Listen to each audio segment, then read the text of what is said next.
UI UX Python నేర్చుకోండి, లక్షలు సంపాదించండి. Join quality thought. And Kasireddy అనగానే సితారా వాళ్ళకి ఏంది ఆ స్పెషల్ బాండింగ్ నాగవంశీ గారికి? అది తెలీదండి. ఆయన ఫస్ట్ సినిమా నుంచి ఒక ప్రెస్ మీట్లో చెప్పారు, మ్మ్. నేను కసిరెడ్డికి పెద్ద ఫ్యాను, మ్మ్. నాకు చాలా ఇష్టం అని చెప్పి ఎప్పటి నుంచో ట్రై చేస్తున్నాం ఆఖరికి లక్కీ భాస్కర్ సినిమాలో కుదిరింది అని. మ్మ్.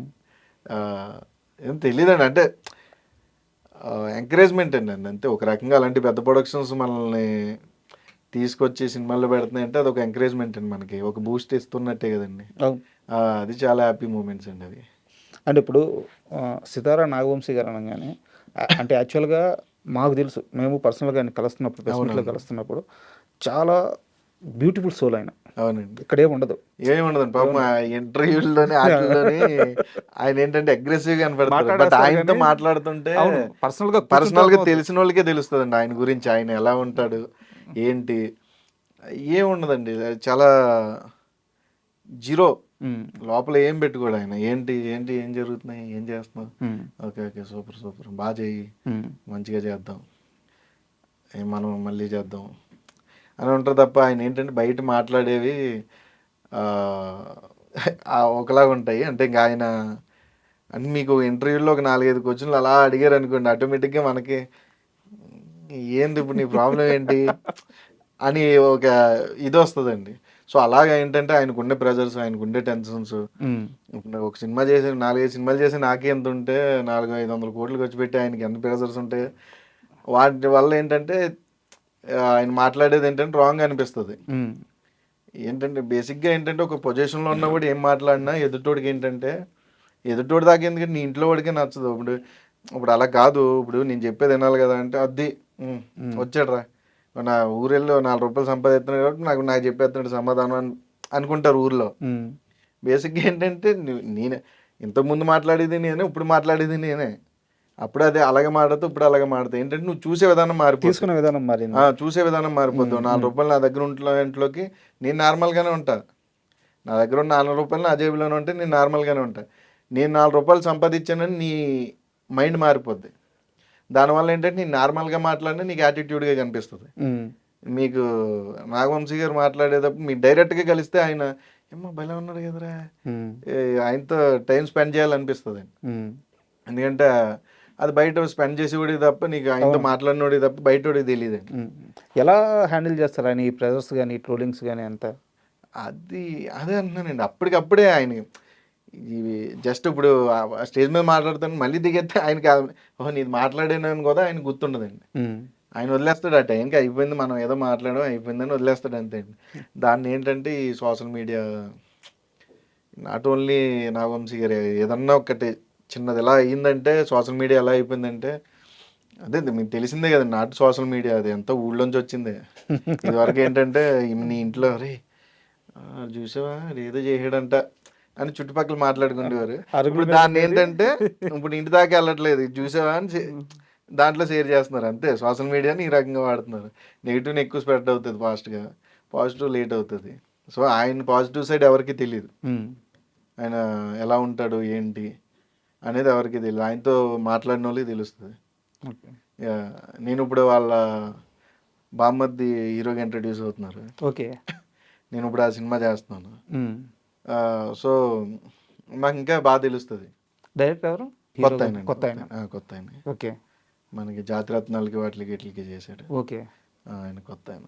అండ్ మీ కెరీర్లో అంటే ఆయి కానీ బెదుర్లంక కానీ ఇలా రాజావారి నాకు ఇప్పుడు క్లోజ్ ఫ్రెండ్స్లో హీరోల్లో మళ్ళీ అంటే డైలీ ఏం జరుగుతుంది మామ ఏంటి అని మాట్లాడుకుంటే ఫ్రెండ్లు అంటే నాగవంశీ గారు వాళ్ళ బామ్మద్ది ఉంటాడు. అవునా? క్లోజ్ ఫ్రెండ్స్లో. ఓకే, ఋషి మనోడి పేరు. అంటే బేసిక్గా ఏమనుకుంటుంటే ఫస్ట్ హీరోగా ఏదో చేస్తున్నారు, డబ్బులు ఉన్నాయి ఇలా అనుకుంటారు. బట్ నేను ఫస్ట్ టైం మనోడు వచ్చి యాక్ట్ చేసినప్పుడు నేను షాక్ అయ్యాను. నేను ఎక్కడ నేర్చుకున్నావు అంటే ఎక్కడ నేర్చుకోలేదు మామ అన్నాడు. ఓకే, ఎందుకంటే మీకు ఫస్ట్ టైం యాక్టర్లా కనిపించండి. అంటే ప్రమోషనల్ కంటెంట్ ఏమైనా రిలీజ్ అయిందా ఇప్పుడు దాకా? ఓపెనింగ్ అయింది కదండి. ఓపెనింగ్ కంటెంట్ ఏమన్నా? కంటెంట్ కదా, ఇంకొక 10 days షూట్ ఉంది. ఓకే, అది అయిపోతే 1 by 1 ప్లాన్ చేస్తారండి. మంచి సినిమా, చాలా ఎమోషనల్ సినిమా అది. ఫస్ట్ సినిమా మంచి సినిమా, బాగుంటుంది సినిమా. సూపర్. అంటే ఇప్పుడు దాకా మనం మాట్లాడుకున్నాం మీ సినిమాలు బెదిరిలంక కానీ రాయ్ కానీ ఇలా కొన్ని సినిమాలు రాజావారు రానివారు మీ లక్కీ కెరీర్ని భాస్కర్. లక్కీ నేను లక్కీ భాస్కర్ దగ్గరికే వస్తున్నాను. లక్కీ భాస్కర్ లాంటి అంటే మీరు ఫ్రెండ్ రోల్ చేశారు, అలాంటి ఒక రోల్ కావాలనేది ప్రతి ఆర్టిస్ట్ లైఫ్ టైం అచీవ్మెంట్. అవునండి, అవునండి. జీవితం అంతా అలాంటి ఒక క్యారెక్టర్ దొరికితే బాగుందని ఎదురు చూస్తూ ఉంటారు. అవును, బట్ మీకు చాలా ఎర్లీ స్టేజ్లో అలాంటి ఒక గొప్ప క్యారెక్టర్ దొరికింది. అదండి, అదే లక్ అండి, అదే అంటున్నాను. మనకి అది కూడా ఆ క్యారెక్టర్ కూడా మిమ్మల్ని వెతుక్కుంటూనే వచ్చిందా? ఫస్ట్ మేనేజర్స్ వాళ్ళు చేశారండి. ఎక్కడో మనకి నేను వేరే చోట ఎక్కడో షూట్లో ఉన్నాను, డేట్లు అవి అడ్జస్ట్ అవ్వట్లేదు. అవి తర్వాత ఏదో అయ్యింది, తర్వాత డైరెక్టర్ చేసాడండి. ఓకే. డైరెక్టర్ వెంకటేశ్వర గారు చేశారు. అప్పటికి వేరే వేరే ఆటల్లో ఉండి ఆటల్లో ఉన్నాం, ఆయన చేశారు. ఏంటి ఇలా నేను వెంకీ అంటే చెప్పండి సార్ ఏంటి అంటే ఇలా ఇలా అనుకుంటున్నాను. సరే సార్ డన్, నాకు కొంచెం డేట్లు అటు ఇటు అవుతున్నాయి సార్ అంటే సరే నేను చూసుకుంటాలే అని ఆయన చాలా హెల్ప్ చేశారండి ఆ డేట్ల విషయంలో. ఓకే. ఆ టైంలో ఆ డేట్లలో ఆయన అడ్జస్ట్ చేయడం వల్ల నేను ఆ సినిమా చేయగలిగానండి. అండ్ అంటే వెంకీ అట్లూరి ప్రస్తావన వచ్చింది కాబట్టి అడుగుతాను. చెప్పండి. వెంకీ అట్లూరి ఫస్ట్ తీసిన సినిమాలన్నీ ఒక విధంగా ఉంటాయి. తొలిప్రేమ హిట్ కానీ బట్ తొలిప్రేమ తీసేస్తే మిగతా సినిమాలను ఒక విధంగా ఉంటాయి. సార్ నుంచి ఆయన చాలా మారారు. సో ఆ చేంజ్ ఎలా వచ్చింది మీకు ఏమన్నా అంటే ఆయన దగ్గర నుంచి చూశారు కాబట్టి? అదే మనం చేసే జర్నీయే మనకు అన్నీ నేర్పుతుంది. ఇప్పుడు నేను ఇంటర్వ్యూస్కి రాకముందు అంటే నేను ఇండస్ట్రీకి రాకముందు నాకు ఈ ఇంటర్వ్యూస్ ఎలా చేస్తారు ఏంటి మనకు తెలియదు. ఏం మాట్లాడతారు, ఓకే అది ఇది మాట్లాడితే బోళ్ళని వేస్తారు బయట జనాలు, ఇలా ఉండేది. నాకు ఒక 2-3 ఇంటర్వ్యూస్ ఇచ్చిన తర్వాత ఐ నో ఆ సినారీ ఎలా ఉంటుంది, ఏం క్వశ్చన్స్ అడుగుతారు, మనం ఎలా మాట్లాడాలి అనేది ఆటోమేటిక్గా మనకి మైండ్ ట్యూన్ అయిపోతుందండి. మీరు అడగండి, 2 ఇంటర్వ్యూలు అయిన తర్వాత నేను ఏమంటాను సార్, అడగండి సార్, ఏం అడుగుతారు అడగండి అంటాను. సో అలా ఏంటంటే ఆయన ఏంటంటే చేసుకుంటూ వచ్చారు. ఓకే ఓ ఫార్ములా మారుద్దాం, మేబీ నేను వెళ్ళే ఫార్ములా కరెక్ట్ కాదేమో, ఓ ఫార్ములా మార్చి ట్రై చేద్దాం అని ఆయనకున్న స్ట్రెంత్ని ఓకే నా స్ట్రెంత్ ఇదని ఆయన గుర్తించుకుని చేసిన సినిమాలు అయి ఉండొచ్చు నాకు తెలిసినంత వరకు. హ్యూజ్ రెస్పెక్ట్ ఎందుకంటే నాలెడ్జ్ అండి. అవును, నాలెడ్జ్ ఆయనకి చాలా ఎక్కువ నాలెడ్జ్ ఉంటుంది. కార్లు అంటే బాగా ఇష్టం ఆయనకి. అవునా? కార్లు బాగా ఇష్టం. అండ్ ఇప్పుడు ఆ సినిమా తర్వాత దుల్కర్ గారితో మీ స్నేహం ఎట్టయిపోయిందంటే ఒక 10-15 రోజులు మీరు మెసేజ్ చేయకపోతే ఆయన ఫోన్ చేస్తారంట. జరుగుతుందండి ఇప్పటికీనా? స్టిల్ ఎలా సెట్ అంత బాండింగ్? ఏమో తెలియదండి, అంటే అదే అంటున్నాను కదా, అంటే మనకి అది చాలా తక్కువ మంది అంటే మనకి లైఫ్ జర్నీలో నువ్వు వెళ్ళే లైఫ్ జర్నీలో చాలామంది తారసపడతారండి. కానీ నీతో ఉండిపోయే వాళ్ళు కొంతమంది ఉంటారు. అందరినీ మనం తీసుకెళ్ళాము కూడా, అంటే మన జర్నీలో కొంతమంది ఉంటారు. ఆ కొంతమందిలో నేనున్న ఆయన లైఫ్లో. సో నాకు అలాగేంటంటే తెలియకుండా ఒక బాండింగ్, సరదాగా మాట్లాడుకుంటే ఏం జరుగుతుంది, ఏం సినిమాలు చేస్తున్నావు, అదే మీరేం చేస్తున్నారు, తెలుగులో ఇంకేం జరుగుతున్నారు, కథలు ఉన్నారా అని ఎలా డైలీ మాట్లాడుకుంటూ ఉంటాం. ఎప్పుడైనా గిల్లుకొని టెస్ట్ చేసుకున్నారు?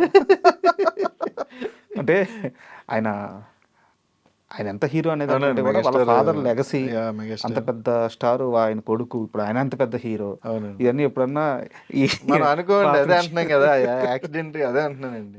మీరు ఇందాక అడిగారు కదా మీకు వావన్ మూమెంట్స్ ఏముంటాయి మీరు సెలబ్రిటీ అయిన తర్వాత అంటే, అదే ఇప్పుడు ఆయన్ని దూరం నుంచి చూడడానికే బార్గేట్లు అని, సెక్యూరిటీ అని, బాడీ గార్డ్స్ అని బోల్డ్ అంతమంది ఉంటారు. ఇప్పుడు నాకు సినిమా ఇచ్చింది ఏంట్రా అంటే నేను డైరెక్ట్గా వెళ్ళగాను. కరెక్ట్, నాకు సినిమా అది ఇచ్చింది, నేను డైరెక్ట్గా వెళ్ళి ఏంటి విశేషాలు, ఏంటి ఏం జరుగుతుంది అని నేను డైరెక్ట్గా మాట్లాడగాను. ఇది మీ సక్సెస్. ఎందుకంటే అంతే అదే ఆయన ఊరికనే రాడు కదా, ఇది మీ సక్సెస్. లేదండి, ఆయన అలా కాదు, మన సక్సెస్ చూసి వచ్చే పర్సన్ కాదండి ఆయన. సక్సెస్ ఏంటంటే వెళ్ళడం సక్సెస్, మనకి ఆయన దగ్గర తీసుకెళ్ళిందంటే మన సినిమా మీ ఆయన ఏంటంటే ఆయన కంటే మీకు ఆయన ఎంత బాగుంటాడో ఆ స్టాఫ్ కూడా అంతే బాగుంటారండి.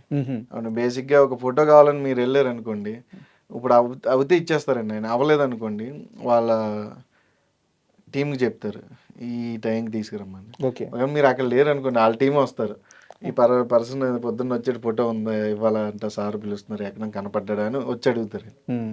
అలా తక్కువ మంది హీరోలు ఉంటారండి అలా. ఆయన మళ్ళీ పిలిపించి ఆ టైంకి ఫోటో ఇచ్చి పంపిస్తారండి అలా హ్యాపీగా. సూపర్. సో ఎందుకంటే ఆయన్ని నాయి ఏంటంటే చాలా దగ్గరగా ఉంటాయండి కొన్ని కొన్ని విషయాలు. బట్ వర్క్ ఫ్రెండ్స్ ఎవరు కదా, ఏదో ఒకటి కలవాలి. కొన్ని విషయాలు ఉంటాయి, ఏది పెద్దగా పట్టించుకోరు ఆయన కూడా. ఆ టైంకి మీరు వచ్చి పలానా పెట్టారు అనుకో, ఓకే అని తీసుకుని తింటారు. జెన్యున్గా నేను హీరోని కదా, నేను తినకూడదు, నేను డైట్ కదా, నేను చేయకూడదు అని ఉండదు. వాళ్ళ సాటిస్ఫాక్షన్కి ఆయన ఇంత తిన్నా తింటారని తిన్నాను అనరు. అలాంటివి ఏంటంటే కొన్ని కొన్ని ఆయనకి నాకు కొన్ని మ్యాచ్ అవ్వడం, ఎక్కువగా మేము రీల్స్ షేర్ చేసుకుంటూ ఉంటాం సరదాగా. ఓకే, రీల్స్ చూస్తారా? అలాగే ఏమన్నా వస్తాయి అలాగా ప్రతిదీ. ఇప్పుడు ఆయనతో ఇప్పుడు మళ్ళీ చేస్తున్నాం కదా, ఇప్పుడు ఆకాశంలో ఒకసారి చేస్తున్నాం మళ్ళీ డిక్యూ గారు నేను. ఎన్ని కార్లు ఉన్నాయి ఆయన దగ్గర? అంటే చాలా ఉన్నాయి, ఒక 70-60 హైదరాబాద్లో చాలా ఉన్నాయండి. చాలా పిచ్చి అంటే కార్లు. కార్లు చాలా పిచ్చి హైదరాబాద్లో చాలా కార్లు ఉన్నాయి, అవి ఇంకా వాళ్ళ ఇంటి దగ్గర కూడా తెలియదు. కొనేసి ఇక్కడ పెట్టేశారా? ఇక్కడ అంటే ఫ్రెండ్స్ దగ్గర ఉంటాయి. 60-70 కార్లు ఉన్నాయా? ఇంకా ఎక్కువ ఉన్నాయి. ఇంకా ఎక్కువ ఉంటాయి. అబ్బా. అండ్ అంటే ఇంతసేపు ఎందుకు అడిగానంటే, నేను ఒకసారి త్రిబుల్-ఏలో ఈవెంట్ జరుగుతుంది, లక్కీ భాస్కర్ ఈవెంటే, ఇంకా రిలీజ్ కాలేదు మూవీ, రిలీజ్కి ముందు ఏదో ఈవెంట్. అవునండి, అవును. మీరు స్టేజ్ మీదకి వచ్చారు. స్టేజ్ మీదకి వచ్చి దేవుడు మీకు లక్కీ ఛాన్స్ ఏమన్నా ఇమ్మంటే ఏం కోరుకుంటారంటే, దుల్కర్ లాంటి స్నేహితుడిని కోరుకుంటాను అని చెప్పి చెప్పాను. నేను బాగా గుర్తు, కింద అక్కడ ఫస్ట్ రోలో మీడియాలో ఉన్నాను. అంటే యాక్చువల్గా ఓపెన్గా చెప్తున్నాను, మీ లైఫ్లో లక్కీయెస్ట్ ఫ్రెండ్ ఎవరంటే దుల్కర్ అని చెప్పి చెప్పారు.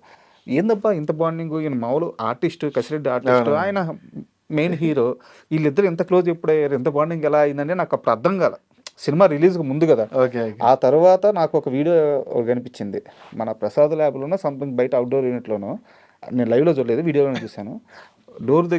కారు డోర్ దగ్గర మిమ్మల్ని ఆపి ముద్దులు పెడతా, హగ్ చేసుకుంటా. అప్పుడు నాకు చాలా బాగా అనిపించింది. అంటే ఒక ఆర్టిస్ట్ని ఒక హీరో ఇంత దగ్గర తీసుకుంటాడంటే ఇది కదా గొప్ప విషయం అనిపించింది. ఎక్కడ జరిగింది అది? అది మనకి మన కాకినాడ కాదు, అదే మన కాకినాడ సైడే, ప్లేస్ అది గుర్తులేదు నాకు. ఓకే, అది బాలాపురం దగ్గరలో ఏదో బీచ్ ఉంటుంది ఒకటి. ఓకే, ఆ బీచ్ దగ్గర షూట్ అయిపోయింది, అది లాస్ట్ డే.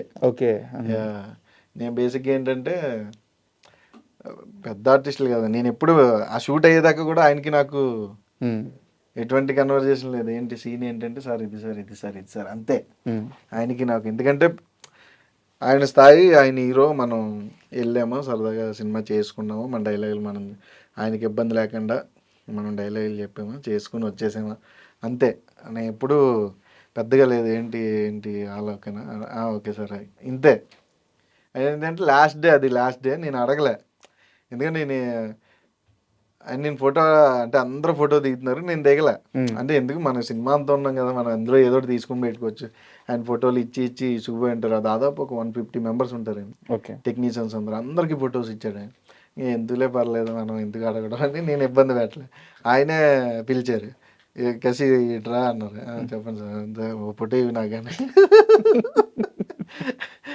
అంటే అలా ఫోటో ఇచ్చి ఇంకా అక్కడి నుంచి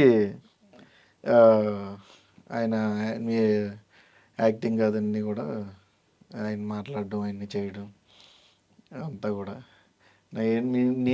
నేను డైరెక్టర్ ఎక్కువ టెన్షన్ పడిన సీను, నేను మనకి ముంబై పోర్ట్ దగ్గర అన్ని డబ్బులన్నీ పోయిన తర్వాత తింటా ఏడుస్తా సీన్ ఉంటుంది.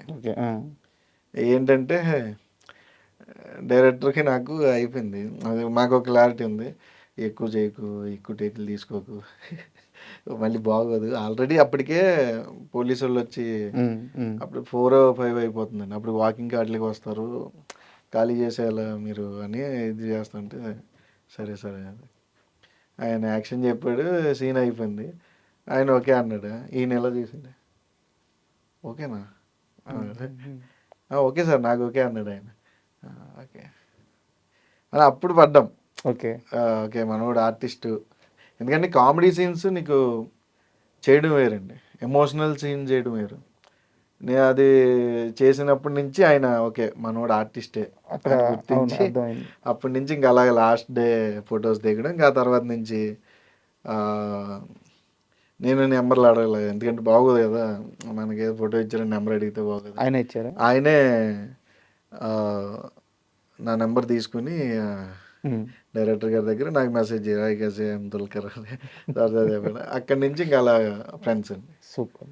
డైలీ అలా వీక్లీ ఖచ్చితంగా వన్స్ మాట్లాడుకుంటూ ఉంటాం. అండ్ నాకు పర్సనల్గా నచ్చిన సీన్ ఏంటంటే లక్కీ భాస్కర్లో ఆ బ్యాంకులో ఆయన మొత్తం అవమానం అంతా అయిపోయిన తర్వాత బ్యాంక్ ముందుకు వచ్చి అందరితో మాట్లాడి అందరూ వెళ్ళిపోతారు, మీరు మాత్రమే ఉంటారు, ఉదయం నుంచి ఏం తెలియదురా ఏమన్నా పెట్టిస్తా అన్నప్పుడు అది అంటే మీరు మీ ఎక్స్ప్రెషన్ కూడా డైలాగ్ ఏమి ఉండదు అక్కడ, డైలాగ్ ఉండదు, డైలాగ్ కన్వే చేయాలి అది చాలా బాగా నచ్చింది. చాలా అంటే ఎవరిని అడుగుతాం, ఫ్రెండ్ని తప్పించి ఎవరిని అడగలేము. అంతే అంతే అండి. ఈవెన్ అమ్మని అడుగుతాము, అమ్మ తర్వాత ఫ్రెండ్ని అడగగలం, బంధువులను అడగలేము, రక్త సంబంధాలు కూడా అడగలేము. ఆకలేస్తుంది పెట్టి అడిగితే ఏమనుకుంటారు అంతే. బాగా బతికే కదా, బాగా బతికినాడు ఎప్పుడు చేసాడండి. ఎందుకంటే వాడికి నామోసి కాదండి. అదేంటంటే ఇప్పుడు ఎందుకు బాగున్నాళ్ళు నేనే పెట్టాను కదా, ఇప్పుడు నేను వెళ్ళి అడిగితే పెట్టే స్టేజ్లో ఉన్నాడో పెట్టిన స్టేజ్లో ఉన్నాడో నాకు తెలియదు. నేను అడిగితే బాగోదని అడగడండి. బాబాతికి చెడిపోయినాడు, ఎప్పుడు ఉన్నంతలో తింటాడు, హ్యాపీగా ఉంటాడు అంతే. నాకు అది బాగా కనెక్ట్ అయింది. అన్ని అండ్ స్టిల్ ఇప్పటికి రీల్స్ చాలా వస్తూ ఉంటాయండి ఆ సీక్వెన్స్ అంతా కూడా. నిజం సూపర్ మూవీ అండి, super movie. And don't forget to subscribe to iDream. And for more videos, please subscribe to iDream. Please subscribe to iDream. Please subscribe iDream. And please subscribe to iDream. For more videos, subscribe to iDream. please like, share and subscribe to the channel. Congratulations, iDream. Subscribe to iDream. Subscribe to iDream. So subscribe to iDream Media. iDream ki iDream team andarki huge congratulations. Please subscribe iDream Media. Please subscribe to iDream. Subscribe iDream. Please subscribe to iDream. iDream అంటే నా కళల channel subscribe చేసుకున్న నోరు తిరుగుతలేదు, మీరైతే గంట గుర్తు కొట్టండి. For more such videos, please subscribe to iDream. Subscribe to iDream. Please subscribe to iDream. Please subscribe iDream Media. Please do subscribe to iDream. Please subscribe to iDream Media. For best entertainment and information, please subscribe iDream.